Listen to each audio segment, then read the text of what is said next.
Morning, the most news in the morning, period. Weekdays 6 Eastern. We begin with a health alert that the CDC right now is calling a major public health problem.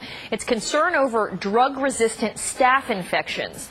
Doctors say that a 17-year-old high school senior died from one of these infections Monday. Ashton Bonds, he suffered from a staph infection for a week. It had spread to his major organs. His classmates outraged because they believe he got it at school. They organized a protest and took the superintendent on a tour to show him just how exposed to germs they feel they are. They demanded that officials clean up before they went back to class.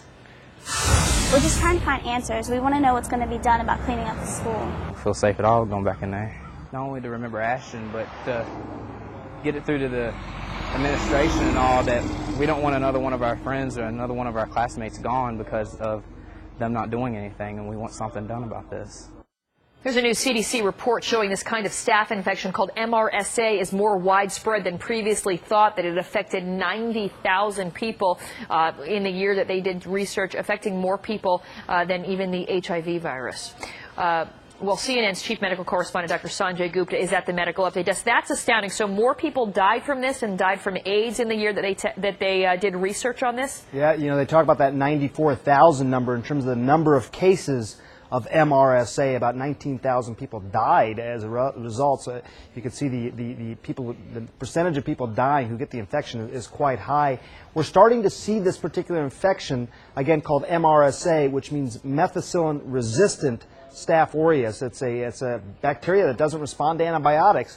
It used to be relegated primarily to hospitals, as you know, Karen, but it's found its way into the community and into schools. 3 high school students, one of them, as you mentioned, has passed away from this. Two actually were able to return to school. So you can recover from this, and that's usually what happens. It's rare to actually die from this, but you're starting to see an increase in the number of cases and in different places besides hospitals. Now, is there anything you can do to avoid getting it, even if it's present in some place where you are, like, say, a school or a gym?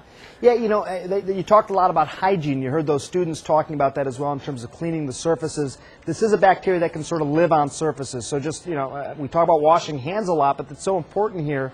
But also personal items, especially sports equipment that may not be hygienic. If you have cuts and scrapes, trying to keep them clean as well. Disinfecting things like keyboards daily, things that you use on a daily basis.